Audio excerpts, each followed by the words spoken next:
मैं doctor Sitaram Chaudhary, associate professor राजनीति विज्ञान विभाग, राजकीय महाविद्यालय किशनगढ़। आज हम BA पार्ट फर्स्ट के विद्यार्थियों के लिए एक टॉपिक है कार्यपालिका, जिसमें मैं अपनी बात इस वीडियो के माध्यम से मैं रखूँगा।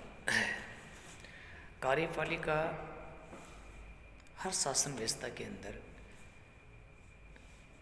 बहुत महत्वपूर्ण स्थान रखती है, चाहे वो सिंगल पार्टी सिस्टम हो या 2 पार्टी सिस्टम हो या मल्टी पार्टी सिस्टम हो, चाहे वो डेमोक्रेसी हो और चाहे वो मोनार्की हो या डिक्टेटरशिप हो, सब में कार्यपालिका का एक बहुत बड़ी रोल होता है, जो सिस्टम का एक फंक्शन को ऑपरेट करते हैं और इम्प्लीमेंट आपकी जो रूल है, जो लॉ है, कानून है, उस कानून का इम्प्लीमेंट करने का काम है कार्यपालिका का है। कार्यपालिका की 2 प्रकार है, 2-3 प्रकार है कार्यपालिका। एकल कार्यपालिका एक है जिसमें संपूर्ण शक्तियाँ एक व्यक्ति के अंदर निहित होती है। जैसे चाइना की बात करते हैं अपन, तो वहाँ शी जिनपिंग के पास में संपूर्ण शक्तियाँ का प्रयोग वो नेशनल पीपल्स कांग्रेस के माध्यम से वो करता है। नॉर्थ कोरिया की बात करते हैं तो वहाँ किम जोंग है।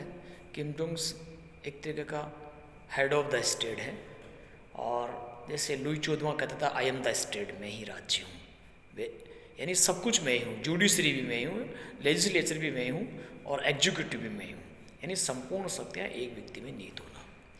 एक है दोहरी कार्यपालिका, 2 प्रकार की कार्यपालिका, यानी वास्तविक कार्यपालिका और सैद्धांतिक कार्यपालिका। जैसे भारत के अंदर है वास्तविक कार्यपालिका प्रधानमंत्री और मंत्रिमंडल में निहित है, और सैद्धांतिक कार्यपालिका राष्ट्रपति में निहित है। ऐसे ही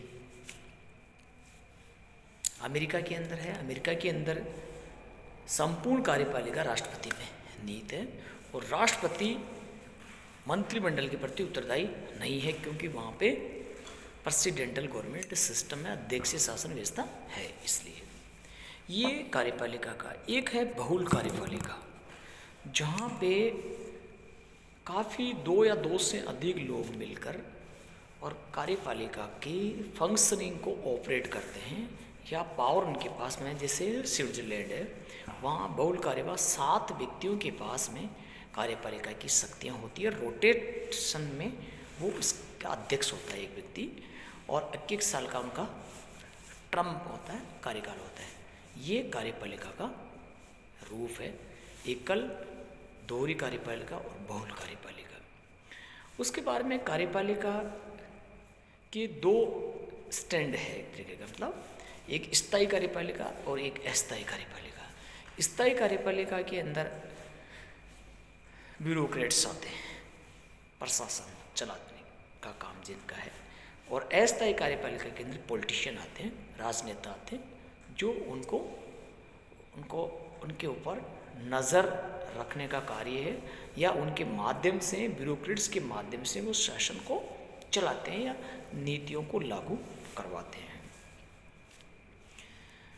वर्तमान समय के अंदर भारत के संदर्भ में अगर हम देखें तो विधायिका का कार्य है कानूनों का निर्माण करना। कानूनों का, संसद का क्या कार्य है? कानून, मेकिंग ऑफ लॉ, यानी कानून का निर्माण करने का कार्य किसका? वो पार्लियामेंट का है। और कार्यपालिका का कार्य है कानूनों को लागू करना, इम्प्लीमेंट करना, और जुडिशरी का कार्य है कानूनों की जांच करना। ये एक तरीके का चेक्स एंड बैलेंस है तीनों के अंदर, शक्ति संतुलन और शक्ति पृथक्करण। कार्यपालिका का हेड वो है राष्ट्रपति है। संपूर्ण शक्तियों, कार्यपालिका की शक्तियों का, वास्तविक शक्तियों का प्रयोग करता है प्राइम मिनिस्टर। चाहे वो नियुक्तियां का मामले में, अगर राष्ट्रपति किसी की भी नियुक्ति करता है तो वो प्रधानमंत्री की परामर्श या मंत्रिमंडल की सिफारिश पर होती है। जजेस की नियुक्ति करता है तो वो कॉलोनियलिज्म सिस्टम को यूज करता है, या राजदूतों की नियुक्ति करता है राष्ट्रपति तो वो भी उनके माध्यम से, यानी अप्रत्यक्ष रूप से शासन कि संपूर्ण कार्यपालिका शक्तियों का प्रयोग कौन कर रहा है? वो राष्ट्रपति कर रहा है। वास्तविक शक्तियों का प्रयोग कर रहा है प्रधानमंत्री कर रहा है। ये एक तरीके का एक सिस्टम कार्यपालिका के अंदर है।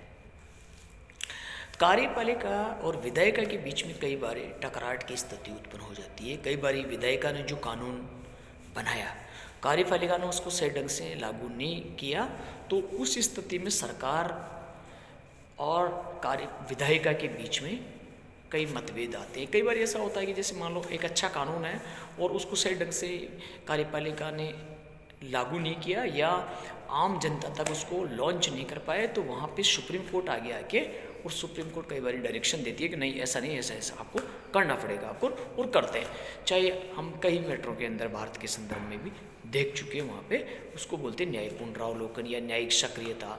यानी न्यायिक सक्रियता यानी न्यायपालिका अपने कार्य क्षेत्र से बाहर जाकर अगर वो कार्यपालिका का या विधायिका का कार्य अगर करने लग जाती है तो उससे न्यायिक सक्रियता कहते हैं।